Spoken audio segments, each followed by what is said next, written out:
The Baltimore Ravens take on the Los Angeles Rams in Week 14, and we dive into a crossover Thursday next year on Locked On Ravens. You are Locked On Ravens, your daily Baltimore Ravens podcast, part of the Locked On Podcast Network, your team every day.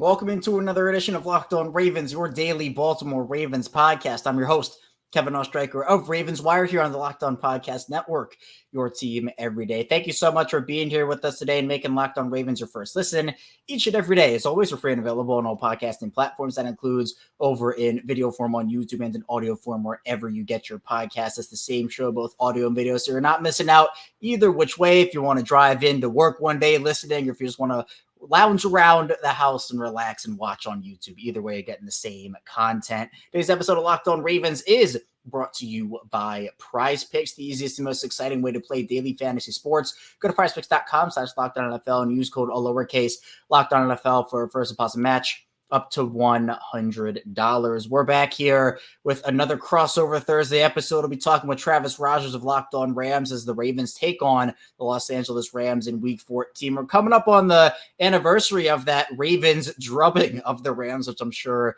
a lot of Ravens fans haven't forgotten for good reasons, and a lot of Rams fans want to forget for not so good reasons. A bunch of other special anniversaries coming up and happening all across. So it's been great and exciting to kind of dive in and reminisce on Ravens history and other anniversaries as well. But it's going to be a very good game. I feel like the Rams are a team that's underrated, and Baltimore coming off of the bye, they're going to have to definitely get up for this game. The Ravens can sometimes play up and down in competition, but we'll get into what the Ravens have to do to win this game, key matchups, big storylines, and a lot more with Travis Rodgers of Locked On Rams now. Travis, I'm super excited for this game. I mean, the Ravens, they're coming off of their bye week. Yeah. And I know the Rams, they've looked pretty solid these past couple of weeks. They've gotten their record to 6-6, getting some guys back healthy. And I think that even though the Ravens might be favored in this game, I think it might be a better game than some people might think it'll be.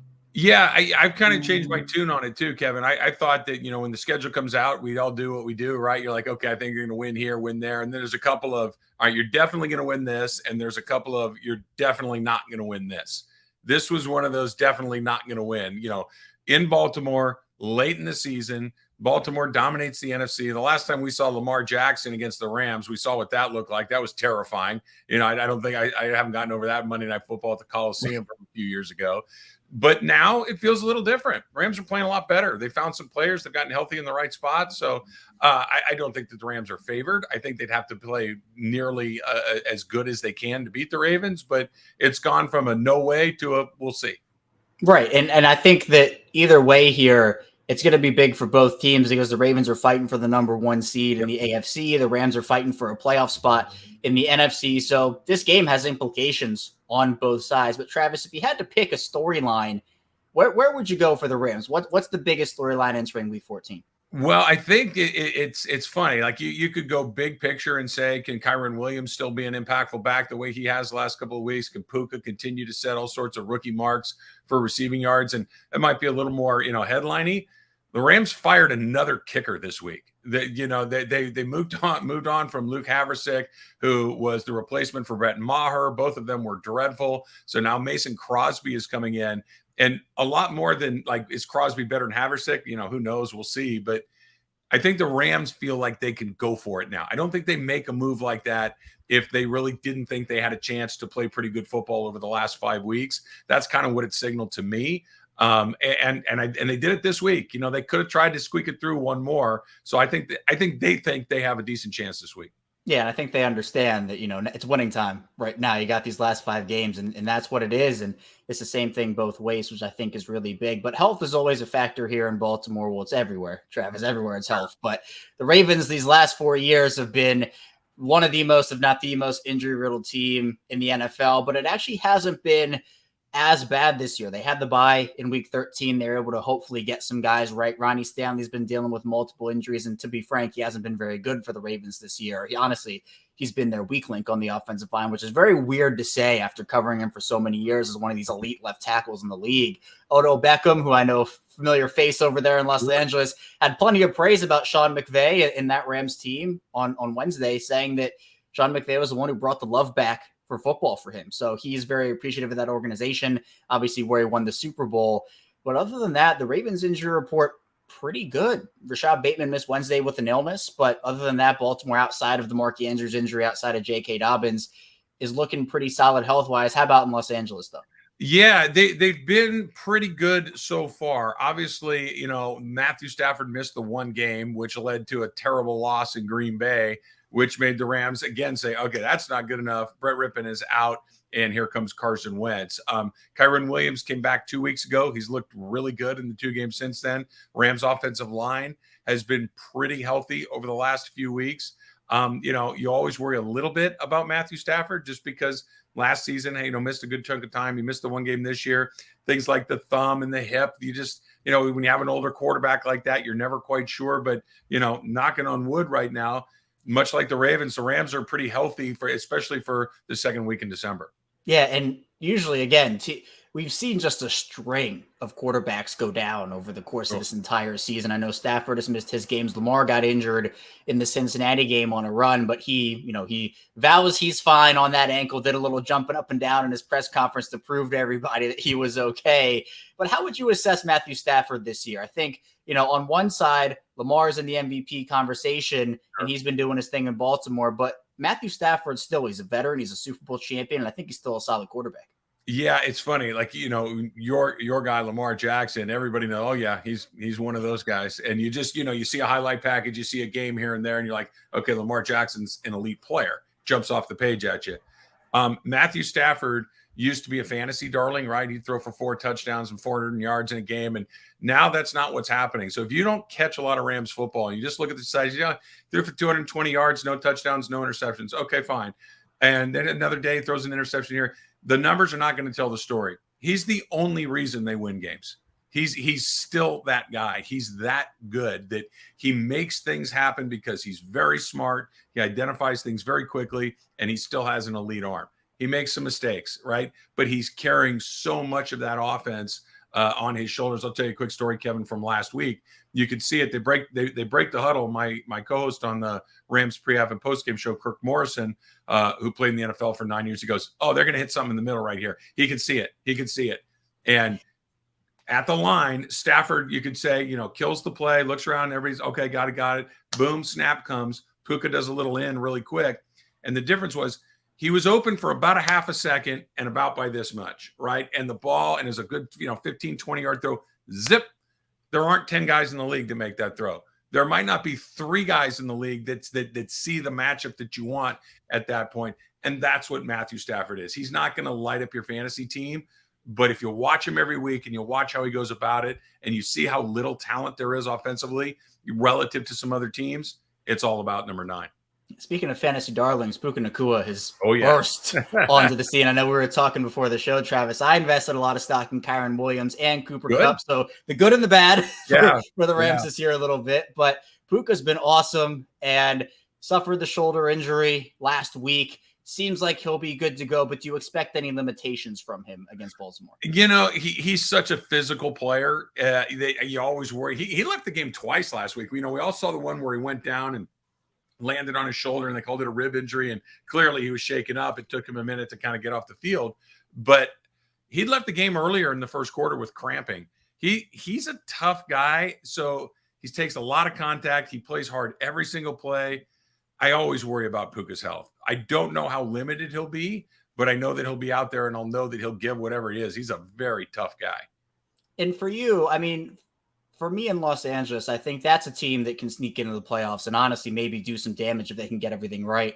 But what's the interpretation from Rams fans and from you, Travis, about the Ravens so far this season? What do you see when you look at that team?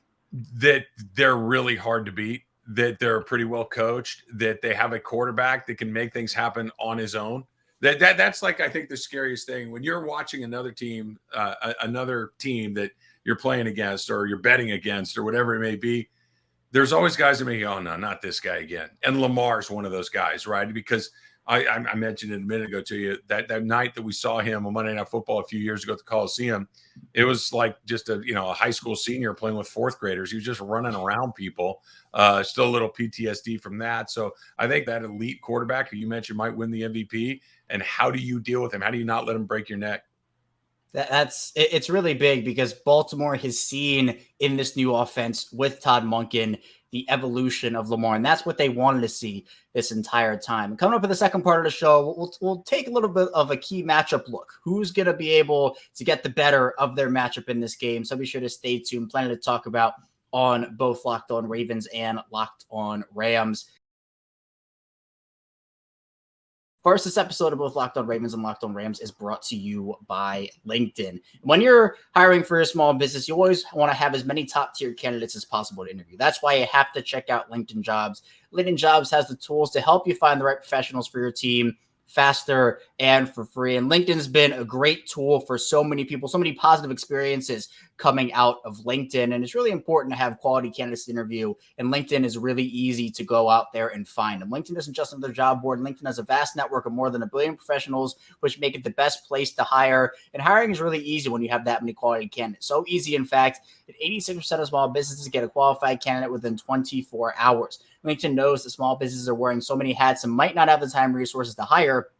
Thankfully, with LinkedIn, the process is intuitive, quick, and easy. They even just launched a feature that helps you write job descriptions, making the process even easier and quicker. So post your job for free at LinkedIn.com/LockedOnNFL. It's LinkedIn.com/LockedOnNFL to post your job for free. Terms and conditions apply. We're back with Locked On Ravens and Locked On Rams. Kevin Oestreicher still here with Travis Rodgers. And Travis, I think that there are a lot of key matchups to look at. If you had to pick one big one that you're really looking forward to seeing on Sunday between these teams, where would you go? I think what's interesting to me is who takes advantage of the Aaron Donald double team that's inevitable. And we've seen it kind of go a couple of different ways, right? So I'm talking about the other, talking about Kobe Turner on the defensive line. You're talking about Byron Young as their right outside linebacker. And just those guys seem to go, one is on when the other one maybe isn't making as big of an impact. Donald is always drawing two. He will almost always draw two, which means somebody needs to win one of their one-on-ones. We saw it last week. It was Kobe Turner. 2 weeks before that, it was Byron Young. So for me, looking at that, can somebody make plays defensively that's not Aaron Donald? Aaron Donald's going to be the best defensive player in the building. He has been from the moment he's come into the league, more or less. So he'll do his thing. Who else is going to do theirs?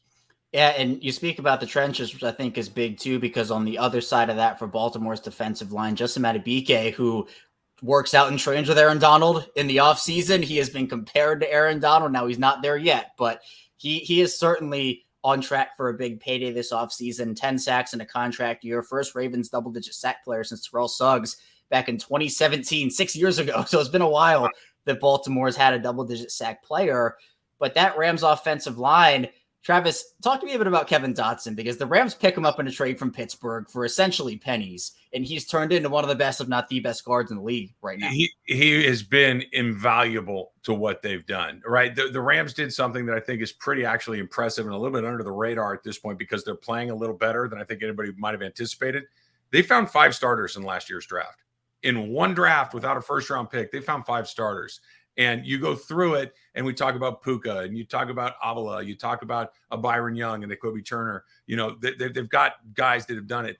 But the fact of the matter is, one of their biggest acquisitions is something that you just mentioned. Kevin Dotson came in kind of as maybe we'll need him, we don't know. Well, Joe Noteboom wasn't up for it. He just very quickly made it clear that wasn't going to be his spot. And Dotson took it from him, and not just because the other guy wasn't good, but because he was a lot better. He's held on to it since then. It's those low-key free agency / trades that you get that, we all want to get a Lamar Jackson or an Odell Beckham. That's great, but those things that, whatever, it turns out to be a big deal. That's Kevin Dotson. And he's been great for him. And this Ravens team leads the league in sacks, 47 of them. They're actually one off their total from last year, 48 in 2022, and then obviously the 47 here in 2023. But it's not just Matabike. They bring in Jadeveon Clowney. a couple weeks before the season starts. Kava and Noah sitting on his couch until week 3. The Ravens bring him in. Those two have been, you talk about invaluable. They've been invaluable to this Ravens defensive line. But in the secondary, they were dealing with a lot of corner injuries. The Ravens were. Marlon Humphrey missed the start of the season, also went down with an injury later in the year. They put Brandon Stevens up into the first corner role, essentially, who was a UCLA guy for 2 years as a running back, transferred to SMU and played corner there, learned the position, came into the league, played safety his first year, flipped to corner his second year, flipped back to safety this year, but the Ravens needed him at corner because they had so many injuries, and he has been locked down. The 2 Marlon Humphrey-less Bengals games the Ravens played, Brandon Stevens held Jamar Chase 7 receptions, 43 yards, and a garbage time touchdown with about 50 seconds left in that game. So you have a secondary that's likely getting Marlon Humphrey back this week. I'd assume that's the case. But the receivers, we talked about a Cooper Kupp who, hasn't looked like his Cooper Kupp self this year, but he's still, I guess, Cooper Kupp, right? But you have Puka, you have Tutu Atwell. The Ravens secondary against these Rams pass catchers is going to be a key matchup for me to watch. Yeah, the Rams offense, I think, has kind of gone through a transition in the last month and a half. The offense goes through Puka Nacua. Maybe not on a draft, on a depth chart, that if you're listening to WR1, that's still Kupp, but in reality of it, it's not true. That Puka is much more important to what it is that they're doing right now.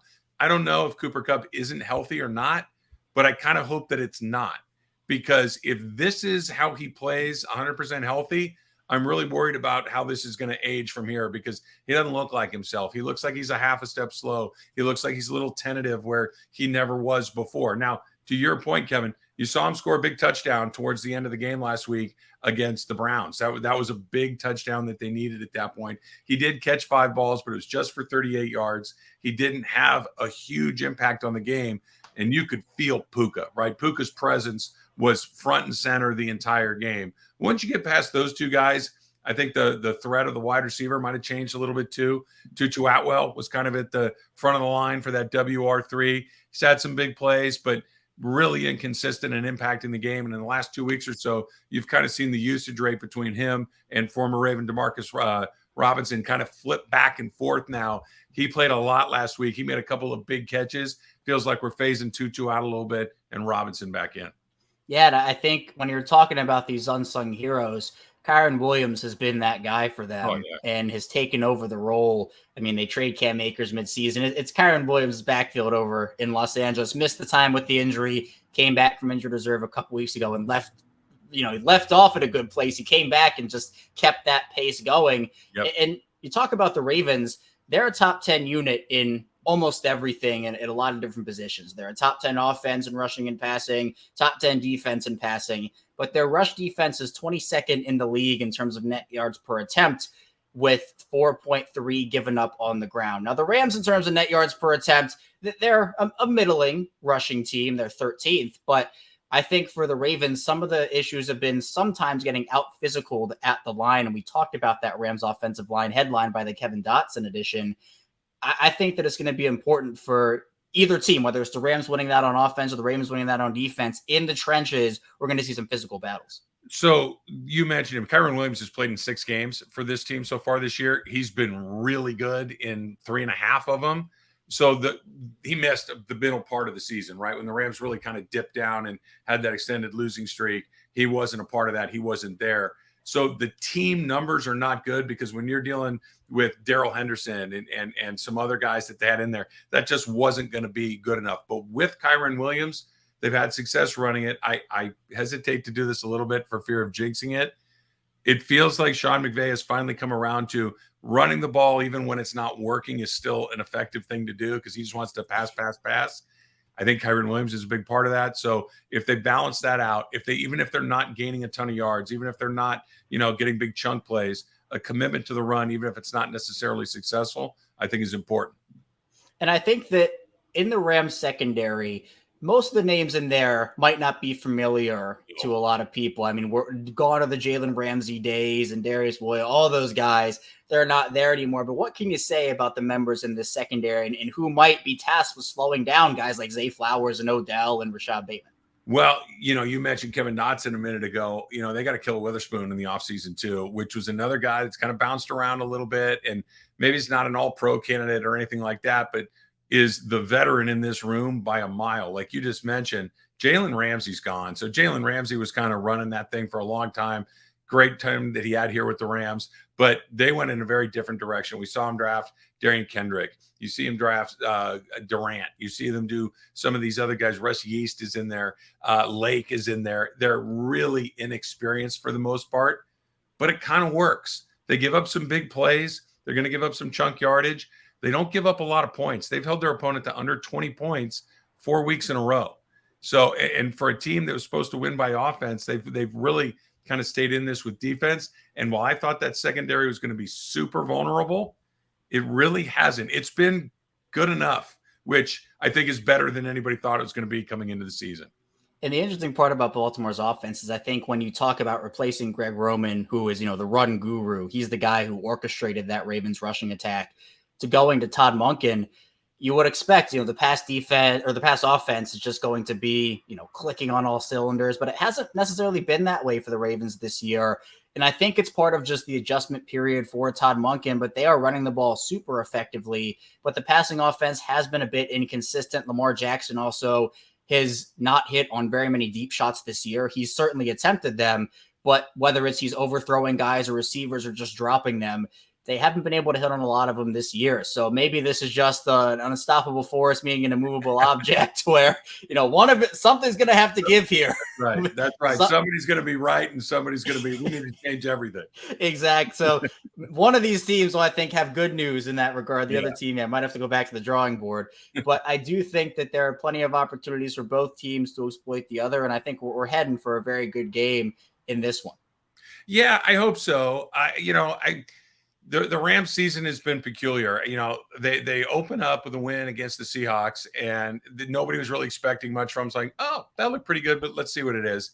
Played really well against San Francisco for about a half a game. And you're like, are they good? They weren't. And then they really kind of started to come unglued after that. They had some injuries, and everybody was just about ready to say, okay, it's not going to happen. They're 3-6, come out of their bye, get a little lucky against the Seahawks, win a game. Like, all right, cool.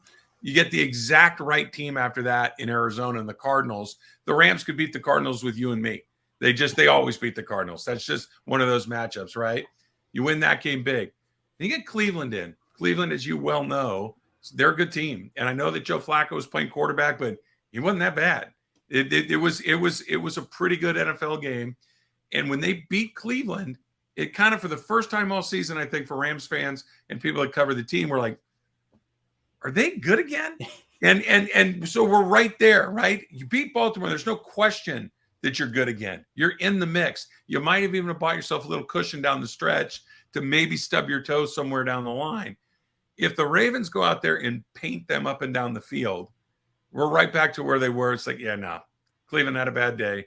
Arizona stinks. Got lucky against Seattle. And you kind of let go at that point. So it's a big deal for the Rams this week. And I hope we get a good one. Yeah, and on the other side of that, for the Ravens, they played the Texans in week 1 with, first ever start CJ Stroud, first ever head coach game for DeMeco Ryans. If they played now, it would be a different ball game. But going up against that Ravens defense, the Ravens got that one. They played Joe Burrow in week 2, who was probably 50% on that calf. He was not the Joe Burrow we know. They played Gardner Minshew in week 3 and dropped that game. They lost. They beat themselves, essentially. It was not a good game from them execution-wise. Couple of big division wins, but then they lose to Pittsburgh in week 5 with 7 drops in that game. Lamar it was horrendous. But then they go on a little bit of a run. Tennessee, they go abroad and they win that game. Arizona was close. They almost lost to Arizona, but they pull that one out. And then you have a couple of big primetime wins, but sandwiched in between is the Cleveland loss where Deshaun Watson goes out there on a broken shoulder in the second half and does not have an incompletion.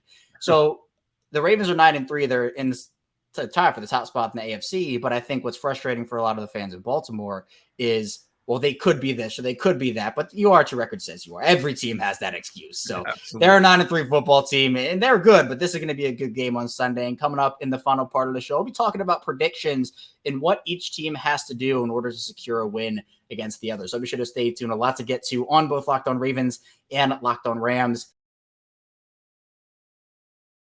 First, this episode of both Locked On Ravens and Locked On Rams is brought to you by Skylight if you're looking for a meaningful gift this holiday season that your loved one will actually use and enjoy, Skylight is definitely a gift you should be looking into. And holiday gifts sometimes, they can be boring a little bit. You get the socks and the candles, the slippers, the robes. Those are very generic gifts. But if you're looking to up your gift-giving game this year, that's why so many people right now are giving the Skylight Frame to their families. And the Skylight Frame is great. It's a touchscreen photo frame that you can send photos to straight from your phone, and they appear in seconds. You can even preload the photos before the box is open so that when it's unwrapped and plugged in, your most treasured memories will appear. And it's a perfect gift for everyone. So whether you're giving it to grandparents, new parents, your spouse, it's a great group gift. Also, you can effortlessly send photos from the photo to the frame with the free Skylight app or a unique email. And it's so easy to use as well. Setup takes less than 60 seconds. Plus the touchscreen makes it super easy. You can swipe through the photos, tap to see new photos sent, and tap the heart button to say thank you to the sender. It's really a delight to use every single day. Plus there's a satisfaction guarantee, and they're so confident that they'll love Skylight that they offer a free 120-day return policy. Plus, they're a top-rated brand, over 1 million happy customers, thousands of 5-star reviews, and available in over 30 countries. It's recommended by the Today Show, Forbes, New York Magazine, and so much more. And as a special limited time offer for our listeners, get $15 off your purchase of the Skylight Frame when you go to skylightframe.com/lockedon. Again, to get $15 off your purchase of the Skylight Frame, just go to skylightframe.com/lockedon. That's SKYLIGHTFRAME.com/lockedon. We're back, rounding out Locked On Ravens and Locked On Rams with Travis Rodgers. I am Kevin Ostraker. And Travis, this game is going to be big for both teams. We've outlined it throughout the entire show. But for you, what do the Rams have to do in order to pick up this win against the Ravens? I think that it's the most classic formula that there has ever existed in football. Don't get your quarterback killed, number one, and don't turn it over. In the most simple terms, the Rams seem to have found a little rhythm on offense. I think they're going to score somewhere in the 20s to maybe high 20s. The Rams defense has been pretty good. The way that both of those things end is if you give the ball to Lamar Jackson a few extra times and you don't have Matthew Stafford to go put points on the board.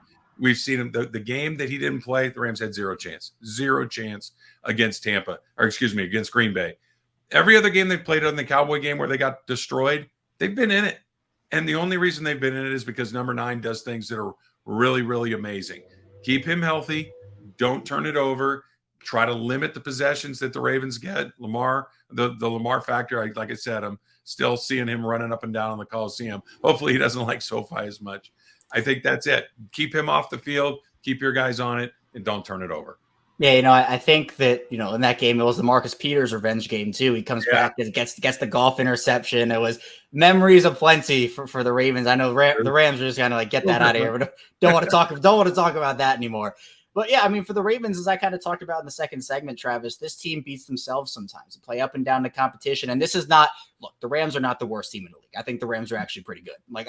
They're a team that I think has the elements of a trap game because I just think people underrate them a little bit. I think they see Stafford and they see, Cooper Kupp, is he really Cooper Kupp? Is Aaron Donald? He's getting up there in age, although he's still super dominant. I see whether it's social media or the respect that they get. I just think people are writing off the Rams because you look in the NFC and it's San Francisco, it's Philadelphia, and it's Dallas. And then everybody's saying, well, all right, every Detroit and Seattle are like kind of good. But other than that, who are the teams? Yeah, I think that the good description for the Rams is they're good enough to beat any team in the league, and they're bad enough to lose to any team in the league. I think that's what, and that's the NFL at large, I guess. But if the Rams play really well, they can beat San Francisco. I've seen it. It's not easy, but I've seen it. I've also seen them lose to dreadful, dreadful teams. And so we'll see what they put out there. If they play well, if Stafford is healthy and he's sharp, they're going to score. If they can prevent Lamar from getting a couple of easy ones, or by Lamar standards, easy ones, they're going to be in this game. I really don't see them getting blown out if those two things happen. And, I'm glad you said that, Travis, because for those who, for every day I was on Locked On Ravens, I say it all the time. It's every team. It's not just the Ravens. Every team plays up and down the competition. I know some teams do it more than others. Yeah. But I think it's frustrating for any team when, you go into a game super favored, you're expected to win, and then the team you're playing, how are they going to win this? Like, imagine playing the Panthers right now and the Panthers win that game. Like, imagine how frustrating that would be, especially with the turmoil over there. But the Ravens just can't beat themselves here. I think if they can keep Lamar upright, as you kind of talked about with Stafford, if you can get off to a fast start, if you're Baltimore, go up maybe 14-3 or 10-0, let's say. The Ravens haven't really played from behind this year. I'm not saying they can't do it, but the reality is they just haven't done it a lot this year, if at all. So against the Ravens defense, the Rams offense, I think, can put up points, but this Ravens defense has been one of the best defenses in this team's history. Not quite 2000 Ravens level, but they've been up to the task this year. They're the best passing defense in the league. We talked about the secondary. But if your offense, if you're the Ravens, can get off to a fast start, if Lamar can hit on a couple of deep shots and force the Rams to respect that a little bit more and kind of have them worried about it, it will open up the run game. If they can run the ball effectively, it'll open up the play action. So everything just kind of goes hand in hand with each other. And if they can do that, you mentioned the Rams and experience in the secondary, I think they could definitely take advantage of that. Yeah, I think you bring up a great point. If the Rams fall behind, if the Ravens do play, get out to that 14-3 lead that you're talking about, it's not where the Rams live and breathe. When they're chasing it's not great. When the Rams are at their best is when they're balanced. When the Rams, like we talked about a minute ago, my everydayers have heard me say this over and over again. When the Rams pass the ball just a little bit more than they run it, they're almost always in the game, and they're almost always look pretty good. When you get those passing days where Matt Stafford throws 45, 50 times, it's almost always a circus. Now, they might win sometimes because he's really good, but it's always dire circumstances, and they have not been able to do that this year. So if you can get ahead, if the Ravens can get that 10-point lead at some point in the game, I think that the Rams, that's not a place to play from. They need to be neck and neck or slightly ahead the whole game. Yeah, and that's also another thing I say when it comes to what can the Ravens do to win. If you force the Rams to abandon their run game, which you mentioned with Kyren Williams has been hitting on all cylinders this year, you can still use him as a weapon out of the backfield, but it eliminates that option. It eliminates the threat of the play action and maybe a couple other things you want to do with that and just forcing the defense to cheat up on a run play, and then you can drop it over the top. So if you can force the Rams, if you're the Ravens, to abandon one aspect of their offense, I think it makes things a lot easier as well. But let's do predictions quickly, Travis. Where do you have this one? Do you have the Rams going in and pulling out this win against the Ravens, or do you think Baltimore pulls it out at the end? I'll give you my heart and say that the Rams kick a long field goal with Mason Crosby in a Rams uniform for the first time, and they win the game 20-19. My brain tells me that the Baltimore Ravens win this game. They probably win it by 6, and I think it's played somewhere around that 29-23 range. Yeah, I'd probably put it – I picked the Ravens, and I'll probably go like 31-24. 31-26, like right in that. I don't think it'll be a blowout. I'd be surprised. And look, I said that about Seattle and Detroit, and 73-9 or whatever that was. So it's possible. Lamar's 18-1 against the NFC in his career, and it's the funniest stat ever. I always say, because the one loss was Daniel Jones. Out of all the quarterbacks it could have been, it was Daniel Jones who gave Lamar that loss. Zach Wilson, I guess. There were a couple others you would prefer not to have below Daniel Jones, but still, I do think it'll be Baltimore. I think it'll be I think it'll be a good one too, and I'm excited for it, Travis. Travis is great. He provided great Rams insight for us. I'm really excited for this game personally. I think the Rams are a very underrated team, but Baltimore has shown that they're one of the best teams, not only in the AFC, but in the NFL. That's all I have for you here today on Locked On Ravens. Thank you so much for tuning in today. Again, be sure to subscribe in audio form, video form, wherever you want to watch or listen to your podcast. We have it for you. We've built awesome communities in audio form and video form on social media. So I'm really excited to keep this thing going. Coming up tomorrow, we'll be talking Ravens, of course, here rounding out the week. So be sure to stay tuned. I'll see you right back here tomorrow on Locked On Ravens.